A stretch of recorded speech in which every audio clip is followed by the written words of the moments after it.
I did read the Bhagavad Gita in preparation, and I thought it was absolutely beautiful text, very inspiring. सनातन को क्यों इतना सराहा जा रहा है, क्यों इतना प्यार कर रहे हैं लोग, सारी दुनिया में सनातन का क्यों बोलबाला है, क्यों लोग इतने ज्यादा इसके करीब आना चाहते हैं, क्या है ऐसा सनातन में? कि अल्लाह कहता है कुरान में कि भाई मेरी बात नहीं मानोगे तो मैं जहन्नम की आग में जलाऊंगा। गीता में भगवान कृष्ण कहते हैं अर्जुन को कि मैंने तुम्हें सारा ज्ञान दे दिया, सारी बातें समझा दी, अब ये तुम पे है, तुम मानो तो मानो, नहीं मानो तो नहीं मानो। भगवत गीता में बताया गया है कि किस तरीके से आप अपने इमोशंस को, अपने माइंड को कंट्रोल कर सकते हो। इससे हमें ये पता चलता है कि सनातन धर्म में जो है ना, किसी भी इंसान पे कोई चीज थोपी नहीं कि तुमने ये करनी ही करनी है। जय हिंद दोस्तों, जहां पर पाकिस्तान जैसे देशों में सनातन धर्म खत्म करने की कोशिश की जा रही है, वहीं अमेरिका जैसे देशों में इसको बढ़ावा मिल रहा है। अमेरिका के बड़े बड़े एक्टर सनातन धर्म से जुड़ रहे हैं, श्रीमद् भगवत गीता पढ़ रहे हैं और अपने जीवन का उद्धार कर रहे हैं। हवाले से मेरी चीजें करेक्ट होती गई, क्योंकि हमें तो ये भ्रम दिया गया था कि हमने 65 की जंग भी जीती है, 71 की जंग भी जीती है, इंडिया हमारा बहुत बड़ा दुश्मन है, हिंदुओं ने कसम खाई है कि मुसलमानों को मिटा के रख देंगे, ये वो। लेकिन जब मैंने वो हिस्ट्री पढ़ी तो मुझे उसका बिल्कुल उलट मिला कि पाकिस्तान ने जंग जीती नहीं थी, बहुत बुरी तरह से हारी थी, और हिंदुओं ने नहीं, मुसलमानों ने कसम खाई है कि हिंदुओं को मिटा देंगे, सारे बुत तोड़ देंगे, ये है वो है। ऐसे में मैंने गीता खरीदी थी 90s में। अच्छा। 2-4 पेज पढ़ के मुझे समझ कुछ आया नहीं तो मैंने रख दी अपनी लाइब्रेरी में, किताबों में रख दी थी। फिर मुझे जब मैं पाकिस्तान में के इश्यूज पूरे पाकिस्तान को उठाने लगा, पहले मैं मुहाजिरों के इशू ही उठाता था, मैं एमक्यूएम में था, तो जब पूरे पाकिस्तान के इश्यूज उठाने लगा और मेरी क्लोजनेस हुई भारतीय पीपल से, लोगों से, तो मुझे लोगों ने कुछ चीजों का जवाब देने शुरू किए, उसमें मेरे कुछ गुरु बन गए और मुझे सवालात के जवाबात मिलने लगे। और फिर मुझे किसी ने गीता की एक आसान ट्रांसलेशन भेजी, जो मैंने पढ़नी शुरू की तो दरवाजे खुलते गए, खिड़कियां खुलती गई थी। और बेसिक सवाल ये था मेरे जहन में कि अल्लाह ने सबको पैदा किया है और अल्लाह बहुत ही रहीम है, करीम है, बहुत ही काइंड है। तो फिर मैं ये सोचता था कि फिर एक काइंड है, वो कहता है कि जो कलमा नहीं पढ़ता उसको मैं जहन्नम की आग में जलाऊंगा। तो मैं सोचता था कि यार मेरे बच्चे हैं, अगर उसमें से एक बच्चा मेरी बात नहीं मानता तो क्या मैं उसको आग में जला सकता हूँ? तो जब मैं एक इंसान नहीं कर सकता तो वो रहीम और करीम कैसे ये कर सकता है?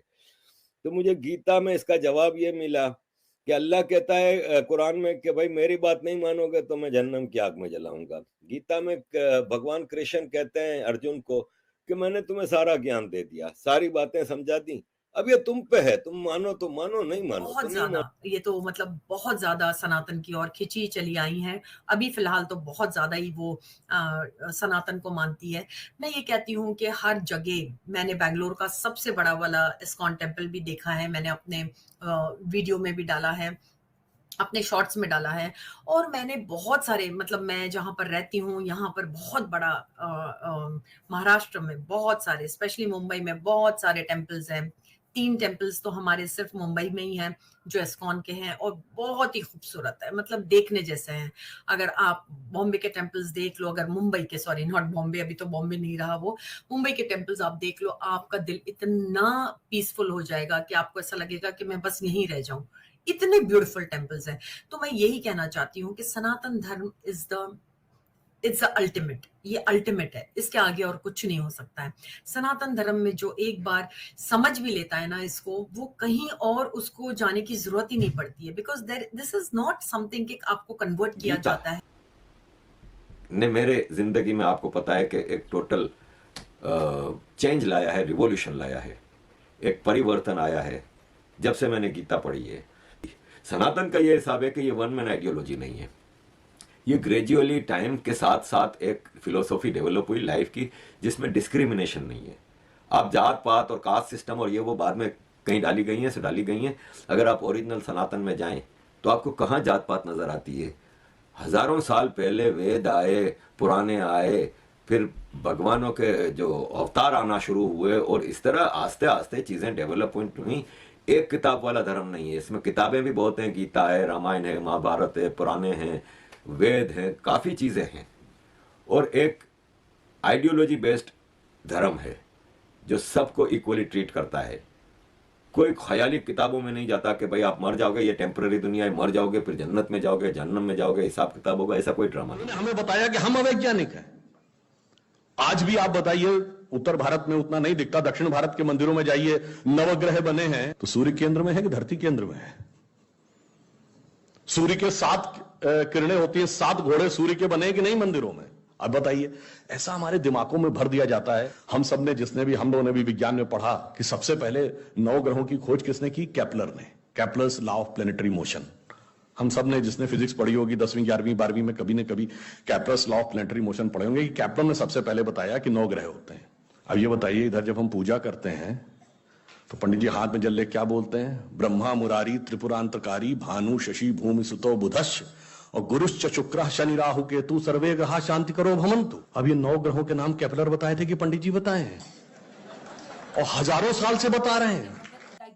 बिल्कुल, मैंने भी बहुत सी लीलाएं सुनी है कृष्णा की, तो वो उनके बचपन की कहानियां सुनाते हैं कि वो मक्खन चोरी करते थे, वो बहुत शरारती थे, और वो जो है गोपियों के कपड़े लेके भाग जाते थे, और इतनी खूबसूरत बांसुरी बजाते थे कि गोपियां रक्स करती थी। मतलब जहां भी उन्होंने जो है अर्जुन को जो ज्ञान दिया, और जिस तरह उन्होंने अर्जुन को उभारा कि नहीं उठो, जैसे अर्जुन कहते मैं नहीं लड़ सकता, मैं कुर्सी के लिए नहीं लड़ सकता, सामने वाला मेरा अपना है, तो उन्होंने बताया कि अगर सामने वाला तुम्हारा अपना भी है, लेकिन अगर वो गलत है तो अर्जुन तुम्हें हथियार उठाना पड़ेगा। और वो भगवत गीता पूरे अर्जुन को समझाने में उन्होंने वो एक जो है किताब लिख डाली, और आखिर में उन्होंने क्या बोला कि मैंने तुम्हें समझा दिया, अब इस पे अमल करना या ना करना, इट्स अप टू यू। तो इससे हमें ये पता चलता है कि सनातन धर्म में जो है ना, किसी भी इंसान पे कोई चीज थोपी नहीं कि तुमने ये करनी ही करनी है।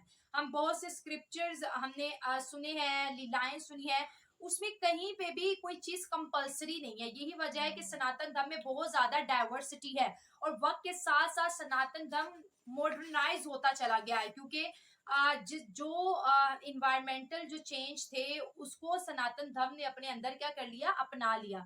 और जैसे उन्होंने बोला कि अगर एक मियाँ बीवी की खूबसूरत लाइफ देखनी है तो रामायण से सीखो, और अगर हुकूमत और गद्दी की ख्वाहिश है और चाहते हो कि मैं इसको कैसे चलाऊं तो वो गीता। दरअसल पिछले कुछ दिनों से हॉलीवुड एक्टर सिलियन मर्फी अपनी अपकमिंग फिल्म ओपनहाइमर को लेकर सुर्खियां बटोर रहे हैं, और यह केवल अमेरिका ही नहीं, भारत में भी सुर्खियां बटोर रहे हैं। इसका कारण यह है कि हॉलीवुड एक्टर सिलियन मर्फी यहाँ पर बताया है कि उन्होंने अपनी फिल्म ओपनहाइमर में अपने कैरेक्टर को समझने के लिए श्रीमद् भगवद गीता पढ़ी है, और श्रीमद् भगवद गीता के हिसाब से ही उन्होंने अपना रोल प्ले किया है। श्रीमद् भगवद गीता के केवल और केवल अपने रोल को समझने के लिए पढ़ी थी, लेकिन श्रीमद् भगवद गीता पढ़ने के बाद उनके जीवन में कई परिवर्तन आए हैं। हालांकि यह पहली बार नहीं हुआ है कि किसी हॉलीवुड एक्टर ने श्रीमद् भगवद गीता पढ़ी हो।